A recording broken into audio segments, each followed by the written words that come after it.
Hello, and welcome to the 26th Annual Vermont Grazing and Livestock Conference.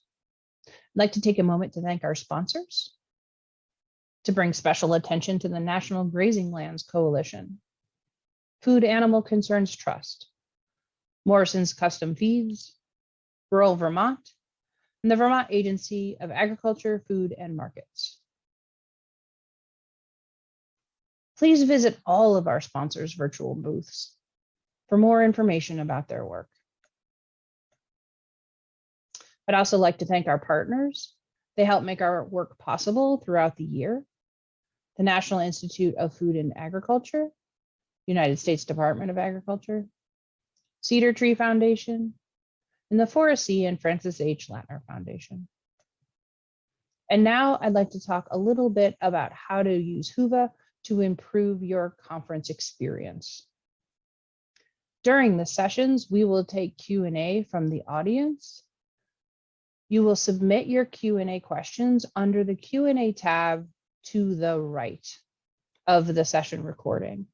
If you blow the session recording up to full screen, you will lose the tabs to your right. So just remember that you'll have to minimize them, the screen, when you have a question in order to put your question in the Q&A tab. You can also see other attendees' questions. This allows the upvoting of questions to increase the likelihood that they will get asked and answered. There is a chat tab here. This is for you and other attendees to share your wisdom. We will also use it to post resources from the presentations. And you will also find the live captioning link here in the chat tab. For the live captioning of each session, you will cut and paste that link into a new browser window. Please use Google Chrome as your browser. There's also a polls tab and a community board tab. The polls tab will help you provide feedback to the presenters. And the community board will allow you to connect with other attendees. There are a number of networking features within Whova that helps you connect to other attendees. One new feature is the speed networking sessions. We will be hosting one speed networking session on the 22nd from 11:30 to 12:30. This is an opportunity for farmers to sit together and chat at a virtual table. Every 10 minutes, you will be shuffled to a new virtual table, but you'll have a chance to introduce yourself and say hello to new and old friends. You can also email, text, or video call other attendees. You can do this for the next 6 months. For the next 6 months, you can host a virtual meetup or create a discussion group on topics of your choice. Again, please use Google Chrome as your browser, and you have this capability for the next 6 months. Did I mention that you can host a virtual meetup or start a topic discussion group? So this is under your community tab on the left. And there are a number of features where you can start to network with people who have similar questions to your questions. Thank you for participating and spending the time with us for the 26th Annual Vermont Grazing and Livestock Conference. I hope you enjoy the content.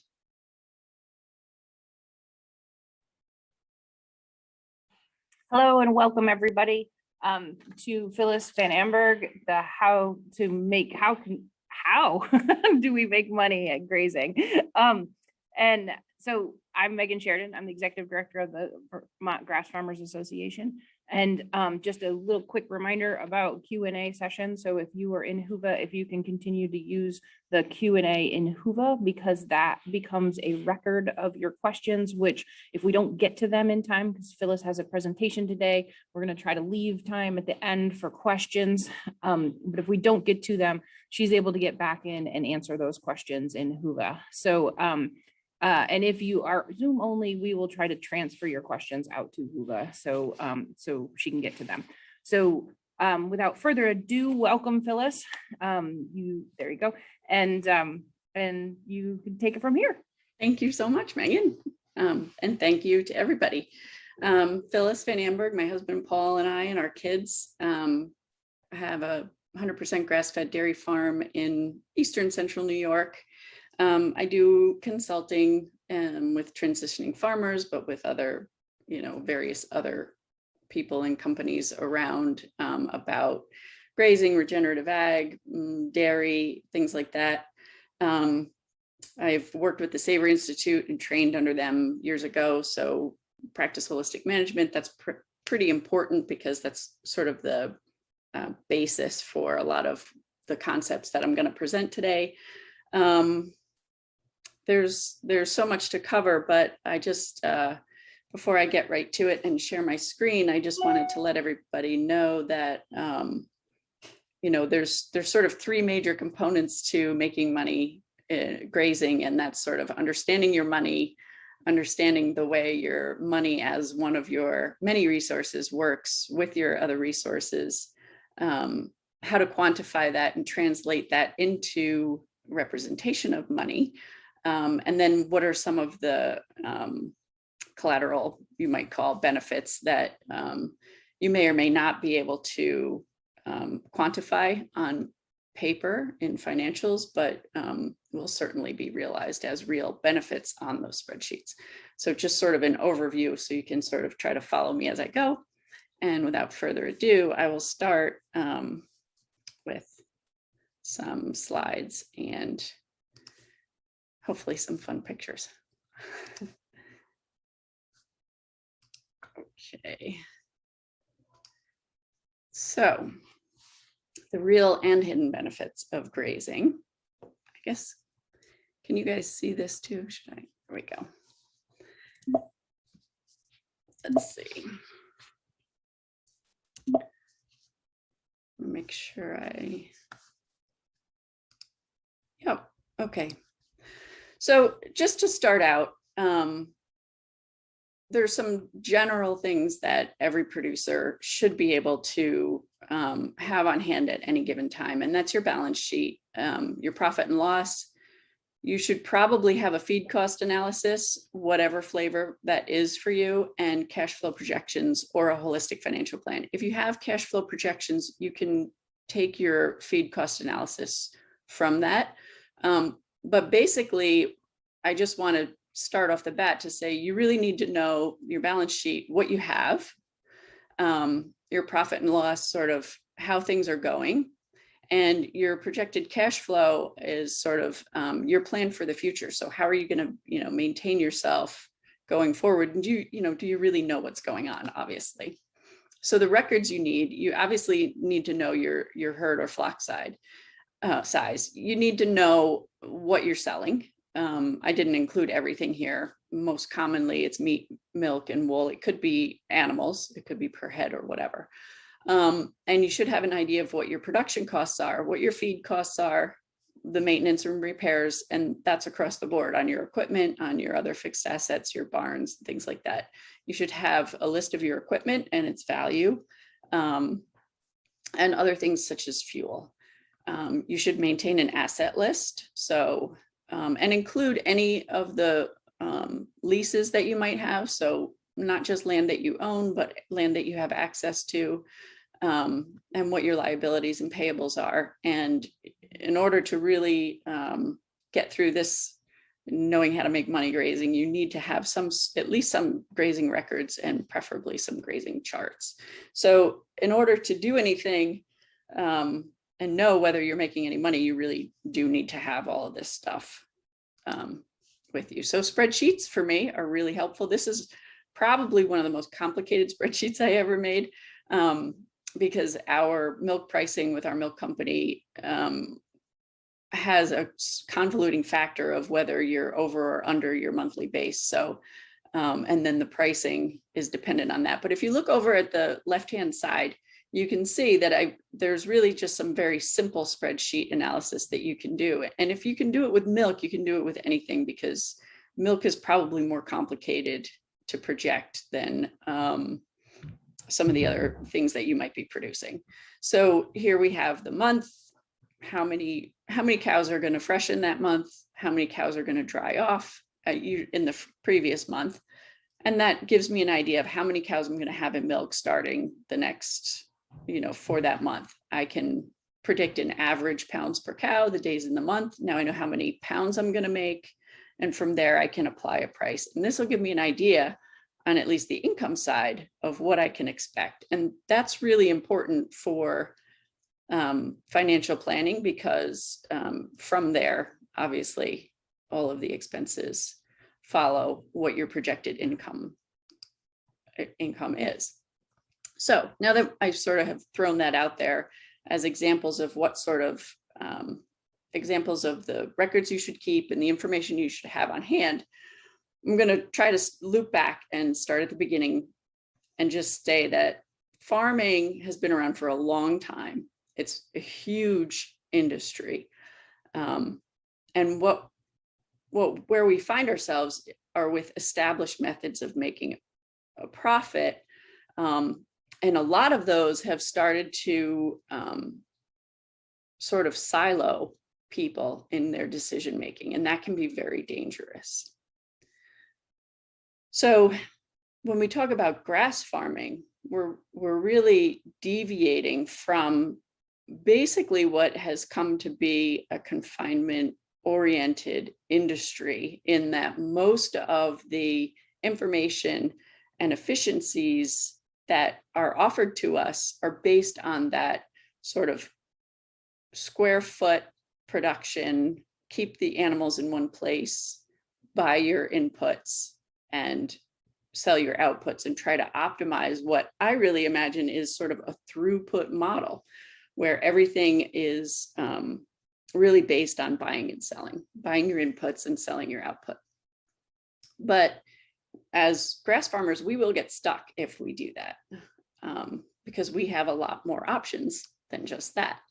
So some of the things that the industry or the general information that's out there would have us quote unquote know is that we ought to be concerned with income over feed costs. We ought to be concerned with average daily gains. We should reduce our input costs. We need to find the best price when we're searching for, fill in the blank. And then you can see blah, blah, blah, use a bigger tractor. It's more efficient. Buy your feed. Twine is cheaper. And so on any given day, we might recognize what we see as a place where we can optimize or improve our profitability, and we'll grab hold of one of these, sort of knowns that we should sort of tackle. We're paying too much, so we should try to reduce our feed costs. And we might even do the analysis of like, okay, so here's what we're making and here's what it costs to feed us, and that's what we should base on. But if we do that, we can find ourselves, tripping over dollars, chasing pennies, and putting out fires. I already warned everybody, I'm a holistic manager, so let's rather take a look at the whole. I'm not saying that any of those things aren't true. All of those things will help you improve your profit. But when we approach them singularly like that, we will often find ourselves down rabbit holes. So take a step back and consider the fact that healthy soils will yield very dense forage or crops that are highly palatable. The more stressed the soil is, the more lignin you get in your hay, et cetera, more stem compared to leaf. So you'll get highly dense, very palatable leafy feed with lower weed and pest pressures. Once the soil starts pumping, those forages that are grown there, especially perennials, they're armed to resist weed pressure and pest pressure. We know this. If you guys are going to listen to Fred Provenza tomorrow, I'll probably mention it. So if we concentrate on improving the mineral, water, energy cycles and getting healthy soils, we're going to get higher yields, which is a lower per ton harvest cost. We're going to get a higher feed value because those plants are going to be more mineralized. They're going to be more nutrient dense. We're going to get a higher palatability, and we won't have to pull out any tricks to get our animals to eat more, et cetera, et cetera. Now you're killing mini birds with one stone. Same idea, healthy animals. They're going to eat more vigorously. They feel better. They're going to be more feed efficient. They're going to breed back faster. They're going to stay healthy. They're going to live longer. So there you go. Let's concentrate on healthy animals. We'll get better rates of gain, relatively less feed per pound of gain or milk, and more productive days in a longer lifetime will also lower our culls. So changing your perspective from just always looking at, where is the leak in my bucket, you can sort of do a much better job if you take a step back and take a holistic approach. So I'll give you my cornerstone quote, Alan Savory: "There is no wealth other than that which comes from sunlight and the green growing plants that grow from it on regenerating soils. All of our food, fiber, fuel, which is the basis for our civilization, which when it functions properly allows us to be creative beings and build buildings, churches, banks, everything, has to come on the heels of this healthy soil and harvest of photosynthesis." So I know that we're talking about utilizing pasture as the component for wealth creation, which is very smart, especially in our region.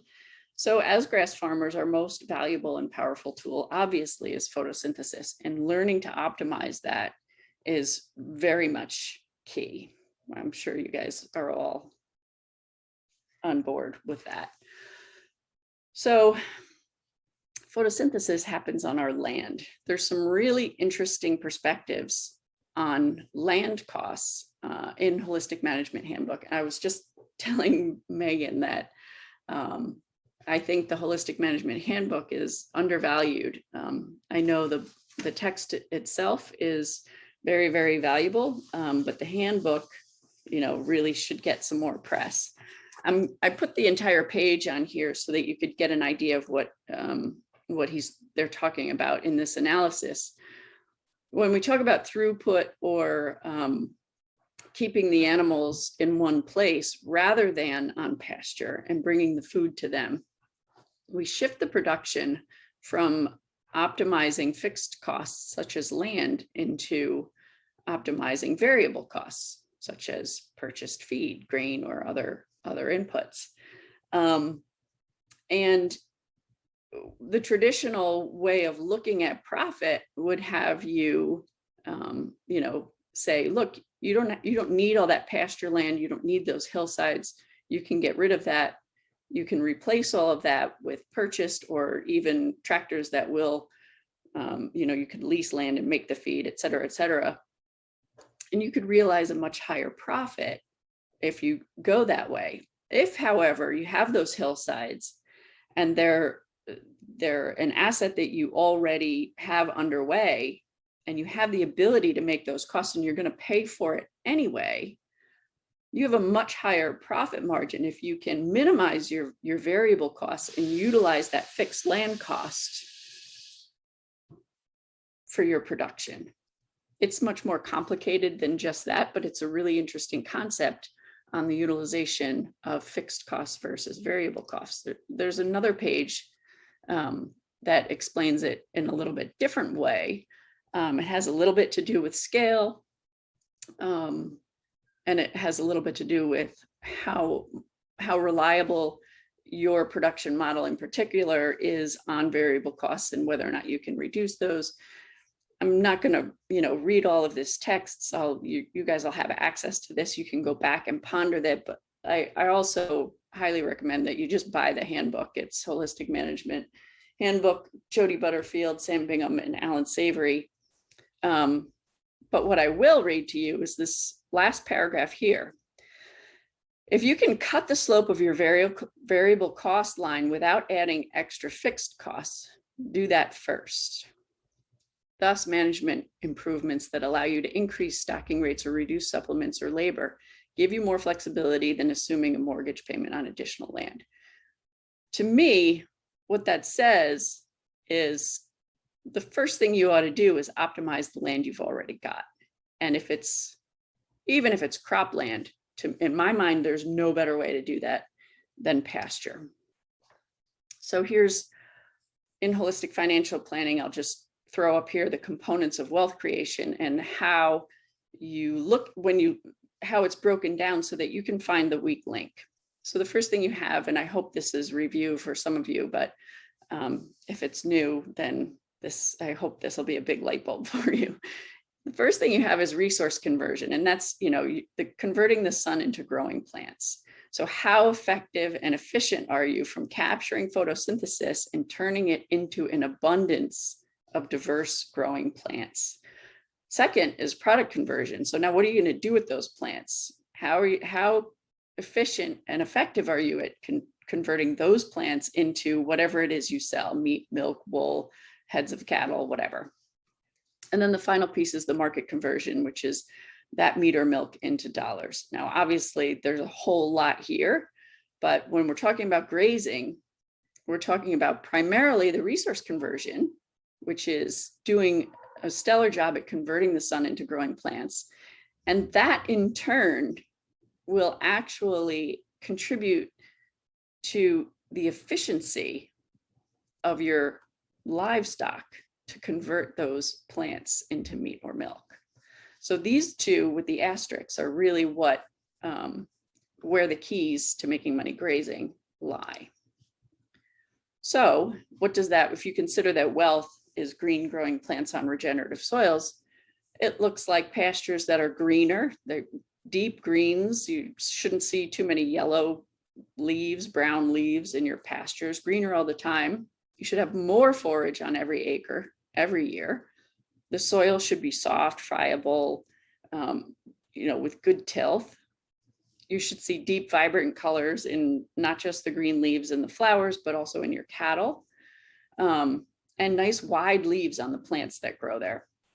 And then shiny, healthy, vibrant, productive cattle, sheep, goats, whatever it is you have grazing there. So it looks like thick, yummy pasture. I had a conversation over email and was talking about clover, and this photo came because he said, well, I've never seen 18-inch clover. And I said, well, okay, I'll go get you a picture. This picture, you can see some of the grasses over here on the right. There's already some brown leaves. I think this is another July picture. Most of my pastures sort of peak production at the end of July. That's when I have the most dense and sort of the highest volume of forage available for my cows. But then we should be able to continue grazing all the way up through at least early October. Extending the grazing season, there's a lot of extending the grazing past the growing season can be very tricky depending on what kind of stock you're running, but you should be able to graze at least into October with plenty of regrowth, potential even after that. And the trick is to get a variety and a lot. You need to have very close plant spacing and a whole sort of jungle of forest, of forages, treetops, down low, a whole bunch of stuff happening in your pasture. You shouldn't have just one single height. And you should have pasture that just keeps going. One of the biggest assets of pasture is that it doesn't matter whether it's a wet year or a dry year. If you're doing a good job, you should be able to reap high productivity even in times of drought. And it should last well into the fall. So this picture, if you look to the left of the polywire there and the post, there's sort of a tiny little stream bed, and you can see what happens without the effect of cattle, right? We start to see succession moving forward. You've got wild aster, goldenrod, if you go in there and look around, you'll see huge bare ground in between those plants, because that's just the nature of the way they grow. They crowd out the grasses and they take over. So that section over here, if we just left it without cows, there would be brush that would come up next, and then eventually it would turn up to trees. Over on the right, you can see, so this is taken in September, mid-September. You can see all the thistles that are dead. We've just left them all year. We don't clip. And you can see those are 4 foot poly posts. So we've got, I don't know, at least a foot, maybe 1.5 feet of growth happening in those fields. That's how deep that, there's chicory, grasses, et cetera, et cetera. But you can see that the benefit of the cattle has left most of that in grasses. And that's sort of how we stave off succession to forest in the fields. We either mow it or we put the cows, right? The only way to achieve grasses and pastures like that is to have your variable length of stay. So if you guys have not explored holistic planned grazing and you're not calculating your carrying capacity and you're not calculating how long you should be in an area, given the conditions, you really ought to do that if you want to optimize your grazing season. So in 2014, we were sort of rotationally grazing. We had the farm broken up, and I got really good at saying, okay, I need to make this pasture about this big. I can go 40 paces this way, 30 paces that way, and that'll be just the right amount of food for my cows to eat until they have to come in for milking tonight. I would do the same thing overnight, and I was able to nail it. I could get them just the right amount of food. Started out, at whatever height it was, I could take it down to whatever height I wanted. And that led to untorrid acceleration. And if you don't know what that is, you need to read Grazing. You can also read Holistic Management. Started calculating my stay periods, considering in my carrying capacity, started holistic planned grazing. And just in 1 year, I just about doubled the number of days I was able to carry the dairy herd on pasture. And I apologize that these figures are a little bit old, but we've been at a new farm. We moved here, transitioned over 2018 and 19, and I just don't have the data yet on this farm, because we've only been grazing it 3 years.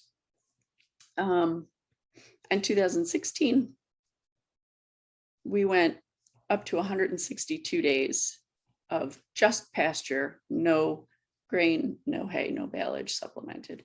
And that was just in the second year of holistic planned grazing. And the trend continues. I do actually have another 2 years of data on that farm.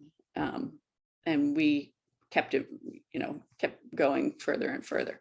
But this is really very key. So that's more forage year after year. If you quantify the number of animals and the number of days,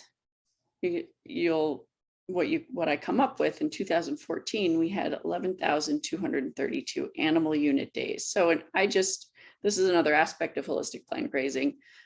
You need to normalize your carrying capacity to an animal unit. It doesn't have to be any particular unit. You just have to define it so that you can change it. So for me, an animal unit is a 1,000 pound dry cow. I can count our dairy cows, which are a little bit heavier and in milk, so they consume a lot more than a 1,000 pound dry cow. They are 1.8 animal units. So our dairy cows are almost 2 animal units. If I were to switch to sheep, I could say, well, that's 4 sheep.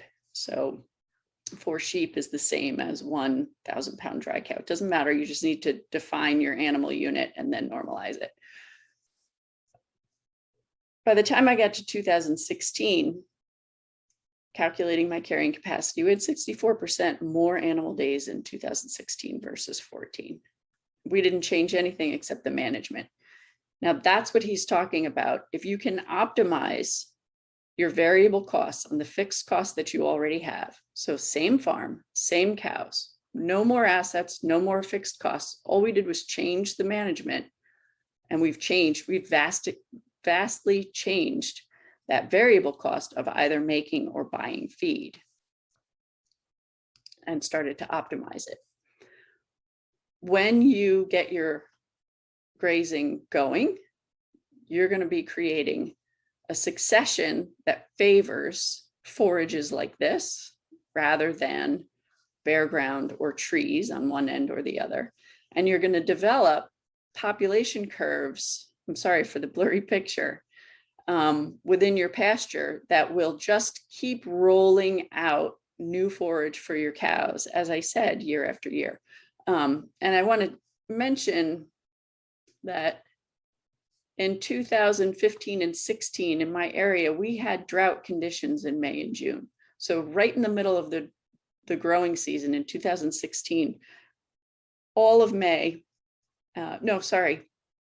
all of June and half of July, there was a 6-week period that we had no rain, none whatsoever. We finally got rain, I think it was like July 19th, and it was 2 days before we had a pasture walk at our farm.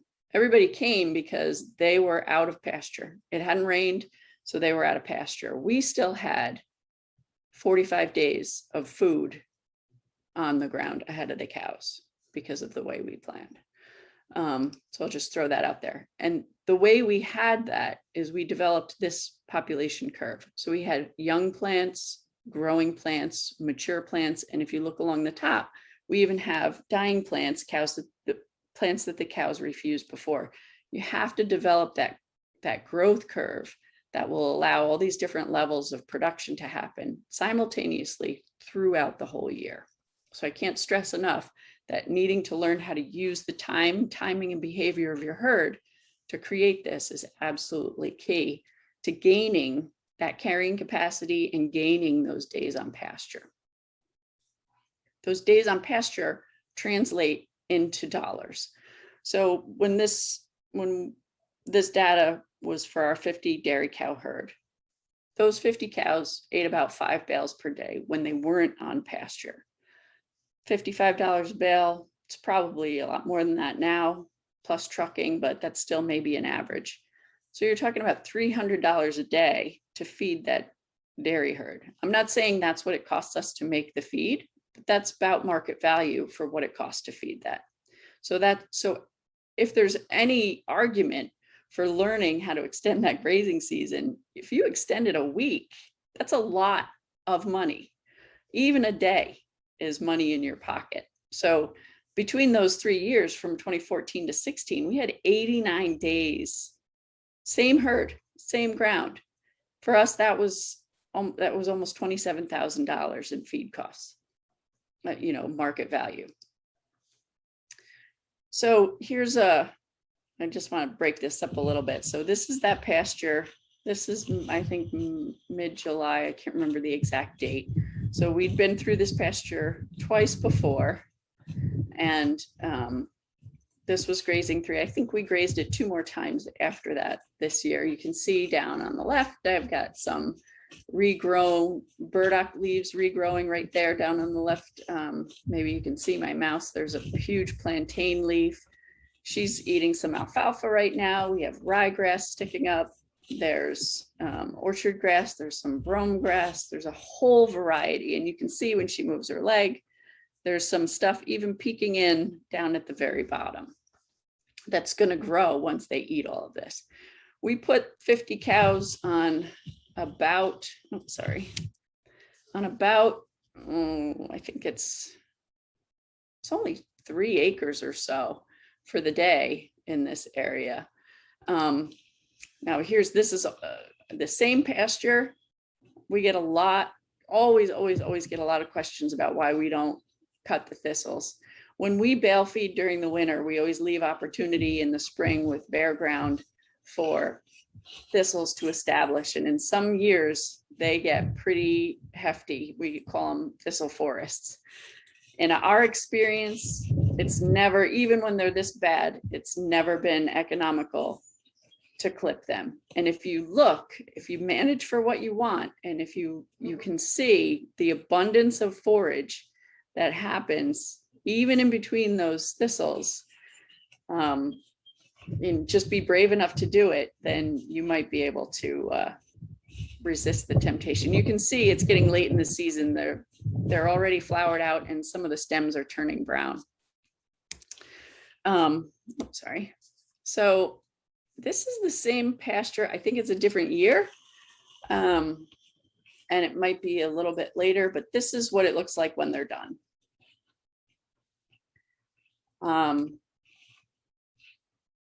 You'll see manure in this. When they come back, there'll be no manure. The soil becomes so alive that there will be no refusals around manure and urine patches. And that's when you know you're really getting it with your grazing. So everything they haven't eaten, they've pretty much laid down. I know it's moving a little bit fast, but the thistle stalks, you can see they trample a lot of those. Some stuff they eat right down, some stuff they leave. It doesn't really matter. Yeah, see, there's a thistle tipped right over. But the harder you hit it, the better it grows back. So I'm showing this mostly so you guys will be brave and experiment with some really high stock densities and proper timing. So when you get that really dense pasture, what does that look like on a balance sheet? So we were going through and doing our putting together our balance sheet, and it occurred to us a couple of years ago that normally you would have at any given time a year's worth of feed inventory to put on that balance sheet, and we happened to be doing it in the spring, and we had almost no feed inventory, stored in bales and in the bunk. And then it occurred to me, I thought, well, wait, because half of our year is still out there in the pasture and it's never going to be wrapped up in a bale.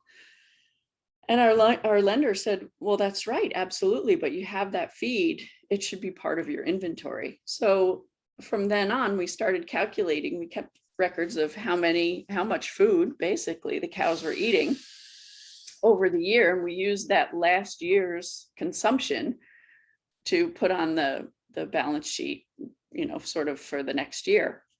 Now we haven't, since we started in 2014, we have yet to have a year where we have gone down in pasture inventory. It has gone up every year, and as it should. It should not rely on weather or other conditions. Your management should be able to produce more every year. So if we call, this is my term here in AUFC, an animal unit feed cost, and we can use market value for that animal unit feed cost. So for me, an animal unit is a 1,000-pound dry cow. She eats 42 pounds of dry matter per day. So I'm an organic producer, organic feed, doesn't matter whether you're talking about hay, baleage, grain, whatever. It pretty much all boils down to about $225 per ton on a dry matter basis. Klaus Martins, I think, is what sort of turned me onto that. You can talk to him and argue about it if you want, but I've looked at it and it's pretty true. But whatever your per ton dry matter cost is, you can plug that in. So $225 per ton is a little over 11 cents a pound. Each cow eats 42 pounds per day. That's $4.72.5 per animal unit per day. That's my animal unit feed cost. So every day that each animal consumes her ration on pasture, that's $4.72.5. And that's really the basis for how you quantify that. So if you have good records and you know how many animal units you consumed on your pastures in total the year before, so if you look at the examples I have here, in 2016, I had 18,380 animal unit days. At $4.72.5 each, that's $86,845 in standing feed inventory for the year. And that's when that's missing for your balance sheet, you're missing a lot. So those are the real numbers associated with pasture, and how you can figure out what your, what one day of grazing can get you. and the value of your standing feed inventory. Now, to go into some of the other benefits that are a little bit more difficult to quantify, but depending on the way you want to analyze your operation, they can actually be very quantifiable if you like. So anybody that hasn't read Newman Turner, he wrote 4 books, he was a dairy farmer and he had Jersey cattle, but his books are applicable to any farming. Really, really amazing guy. Wonderful advice here. So if a limit is to be set on higher yields, so, you know, at some point you do max out and start to flatten on the yields that can be obtained. So if we're going to acknowledge that there is actually a limit, then how do we keep income ahead of expenditure? 3 of the best things and practically untapped sources of savings are improved health, increased production efficiency, and longevity. And even in 1951, these were largely ignored, but are absolutely critical to the financial success of farming operations. And just a note about efficiency. Efficiency means different things to different people. And in my portion of the industry, in the dairy industry, efficiency comes in yield per cow, and that relates to the low fixed cost goal and high variable, you know, sort of utilization, so that you want a cow that's going to produce the most milk per square inch of housing, and that is the most efficient. And when we can buy or make the feed inputs as cheaply as possible, sort of relates back to the variable and fixed income usage, we can reap a higher profit. However, you are more vulnerable, and it may very well be true in very large herds. But for me, somebody that's got access to pasture, this ability to produce in relation to her ability to improve the pasture she's actually grazing on, and her ability to convert forages into milk, is a really big factor in my profitability. And so your available feed and your available resources really need to be matched by the herd that you cultivate, and the size, breed, type, even just families that you sort of pick to keep replacements out of. So health is a really, really big factor, obviously, in your profitability, and a big factor in being able to utilize forages and in a grazing, especially in a grazing system. Really interesting 3 different definitions of health. So the condition of being of sound body, mind, spirit, freedom from physical disease or pain, medical news today, the ability of a body to adapt to new threats and infirmities. So as grass farmers, we are exposing our animals, our livestock, to a huge variation in temperatures, moisture levels, physical conditions. Sometimes there's mud, sometimes the ground is really hard, sometimes it's cold, et cetera, et cetera. So a very healthy animal is obviously better suited to weather those things. And an individual that functions at peak performance, not only to lack of disease, but also to regular exercise, balanced nutrition, and adequate rest. So we want to optimize our performance in our cattle as well. Pasture is obviously an excellent way to do that. When you really get your soil pumping and you really get those minerals and plant secondary metabolites flowing through the forages, it's really the best way to gain health for your stock. You'll get steady production. You'll have animals, not just plants, but animals that are resistant to parasites. There are a lot of tannins and other compounds in wild forages that can be huge benefits for livestock. Fertility will go up, calving ease, rapid growth rates, all of the things I've sort of already mentioned. And you'll have fewer culls, which is a big bleeding spot in a lot of operations. Some strive for high cull rates, but that can be, that really depends on what resources you have and whether you're buying replacements or raising your own. Back here.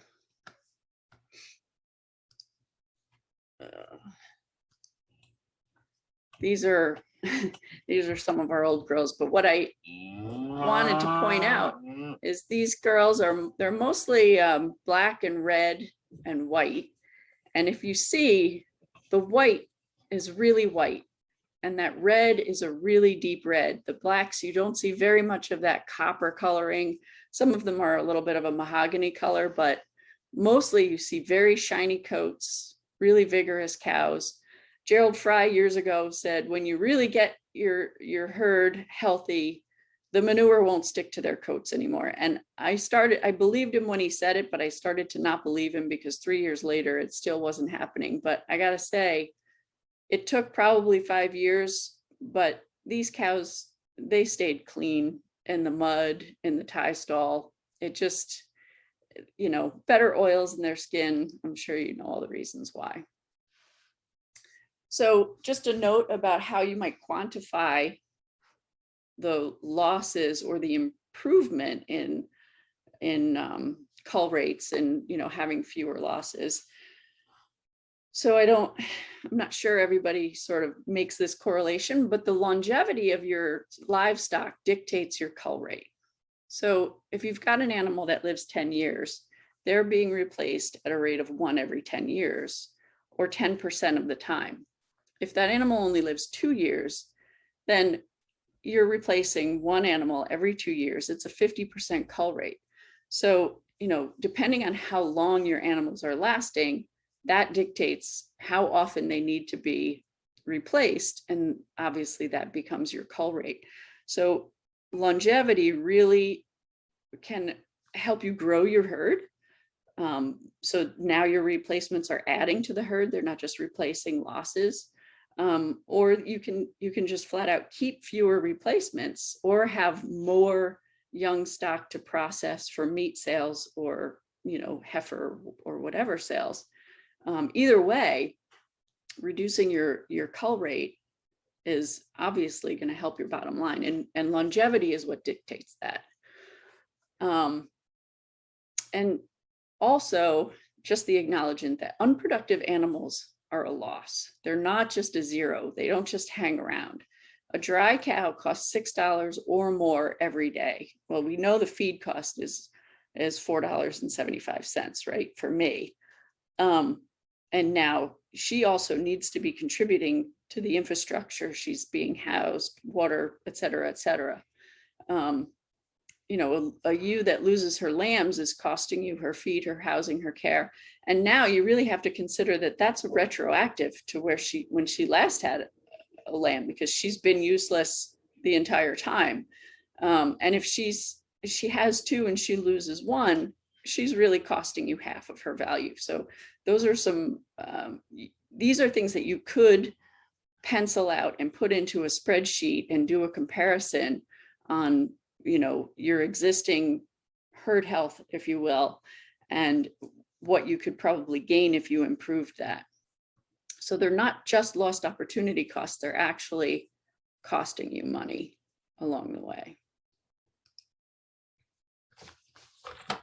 And I think that is it for me for slides. Yep. So I'm going to open it up to go back and maybe answer any questions we have. Otherwise, I can certainly go back to going over some of the calculations that people might have or questions they might have about how to quantify some of this gain in pasture, or go over what my grazing charts look like, et cetera. I do have 2 questions that have come in, so I can ask you those if you'd like, and then then maybe we'll see what kind of time we have. We've got 10 minutes left. So folks have questions, please put them in the Q&A chat, and then let's see, we'll do this question first. Do you do any seeding or improvements to your pasture, or mainly is it just your management that you use to improve your pastures? I try to use my management first. Your cows are definitely your any other livestock are definitely your best tool. A good friend of mine, Siobhan Griffin, who was a grazer for 20 years, she actually moved to New Zealand and started sheep farming, but she was a dairy farmer. She tilled up a pasture and replanted it. And she said, that was the dumbest thing I ever did in my life. The only exception, and I think most of us are in this region, if you're overloaded with knapweed, you can do it with grazing, but you need a lot of stock. You need to be all over it. So if you've got any reasonable production at all and you've got the stock to do it, it's by far the best way to do it with your stock. Usually we lose production. Sometimes it can jumpstart you in the right direction as far as species, but I would say if you don't have a lot of manure to add, most of the time we're in low organic matter soils in this ecoregion. We're in an area where farming is going away. We had a lot of dairy farms, we had a lot of manure, we had a lot of sensible sort of rotated crop. But then everybody went to, well, we sold the cows and we started making hay. And really what our dirt needs is organic matter. So if you don't have residual hay to add, manure to add, stock to trample at least some of the residual, just tilling it up and reseeding it is probably not going to gain you very much, in my opinion. We have a few more questions that are coming in. Do you have a pasture business plan outline, or could you share your Excel balance sheet, profit loss, projected cash flow sheets? And if you do have resources, yes, Phyllis, you can get them to me and I can get them posted up. I do. I had a template, but I can certainly do that. It's not really that hard. It's just a very regular Excel sheet, and you just need to be able to do like some, but yeah, I can do that. Great. And you just mentioned knapweed as like a species that is like a problem. Are there any other invasive type species that get into your pasture that really concern you? That's really the only one that seems very difficult. And at first I was convinced that the only way to deal with it was to till it up, and you couldn't even really do it with grazing, but you can, but it does probably takes 4 or 5 years and a lot of stock. And even it is pretty much the only one. Everything else, like goldenrod. So if you really, a lot of this is in holistic management. If you understand the succession of our ecoregion, goldenrod, wild aster, some of those woody stemmed plants are really just not enough stock pressure. We haven't moved the successional band back, towards the sheep or horse pasture, which is just carpet ryegrass with a little bit of white clover, really, really tight plant spacings, tiny little plants. And then you have forest on the other side, big giant trees miles apart. A lot of the other weeds are somewhere on the way to brush. They're woodier species. So if you apply animal pressure, and if you do it early and hard with shorter recovery periods, you can move that successional population in the field just with the cows back towards a more dense grassier, cloverier mix. There's another question here about, is there an established system you could point us to for determining / calculating animal units across species? Oh, yeah. You just need to go Cornell, anywhere, any Google search. All you really need to know is basically how much they eat in dry matter. So you just decide what it is. My Dorper ewe is an animal unit. How much does she eat? And then from there, everything else is relative to that. So how much is your horse compared to your Dorper ewe? I don't know, his dry matter is 3.5 times what hers is. So he's 3.5 animal units. So your animal unit is completely arbitrary. It's up to you. And it really boils down to what their dry matter consumption is. And like your focus point, and then you make everything else relevant. Right. You just decide what you want to reference everything else to. You can reference it all to your horse. You can reference it all to your whatever, but that, and then everything else is relative to that one based on consumption.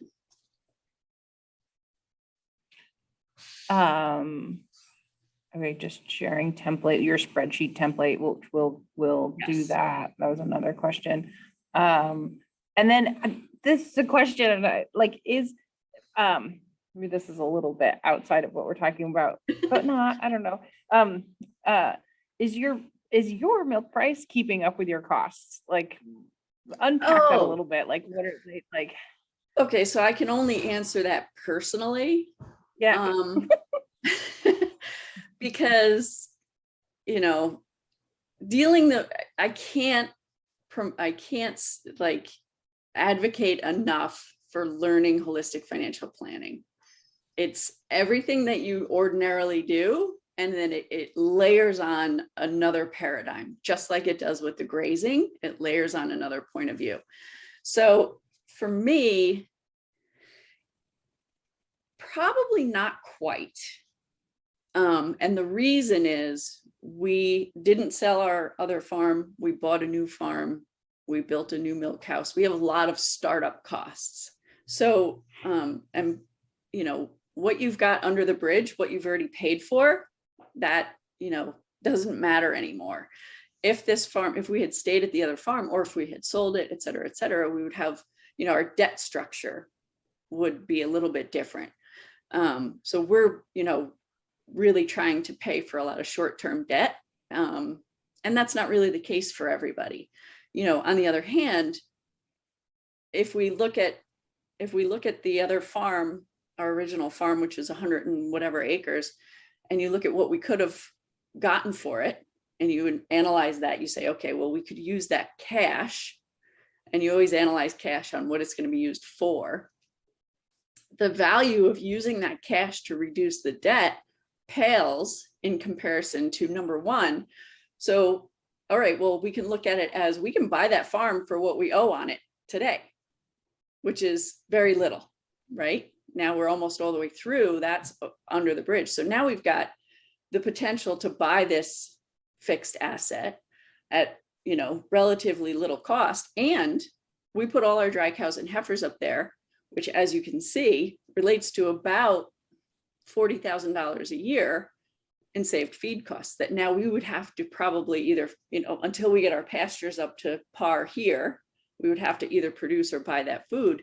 So, you know, all that mortgage that we've already paid on that is under the bridge. That's already a fixed asset we've already paid for. We can use that resource base of the pasture to generate at least $40,000 a year in value in feeding those other animals. And, you know, these aren't the traditional financial advice would not have you look at it that way necessarily. So I stuck some other stuff in there, but, you know, not quite. Considering the undertaking of starting up a new expansion, it's keeping up pretty well. Yeah. And I think we were talking, so we're done with all the questions. And then this was just something that I remembered from our kind of conversation before. And it was about, did we talk about taxes? Like, on the idea of the decision making that people do around avoiding taxes and the implications over a long time of your sort of your income, yes. You know, the health of your business. Yeah. It's pretty interesting. And, you know, it comes down to the, you know, whenever we hear of people who are interested in exploring a farming option because there's a tax appetite there, you know, you have to remind them that no matter where you go, it's, when taxes aren't paid, it's because there's a loss. And it's just that farming has a very big appetite for, but it's also, that to me, our tax structure is very clear in it wants to incentivize participation in the economy. And agriculture is a huge shoulder for participation in the economy. So yes, there is a lot of tax benefit, and taxes are very friendly to farmers because they contribute so tremendously to the economy. One dairy, this figure from at least a decade ago, Cornell came out, they said one dairy cow contributes $26,000 a year annually to the economy. You're probably talking about $3,000 or $4,000 of income for the farmer. But what happens above that, what happens around her, all of the activities of creating that milk, caring for that cow, dealing with manure, and then creating dairy products and moving all of that above when it finally gets to the consumer is a huge contributor to the economy. And that's why there's so much tax incentive to me. Great. Thank you very much Thank you, for guys. your time. I really appreciate it. If folks do think of questions that they would like to ask Phyllis, please do put them in the Q&A chat still, even after the session is over.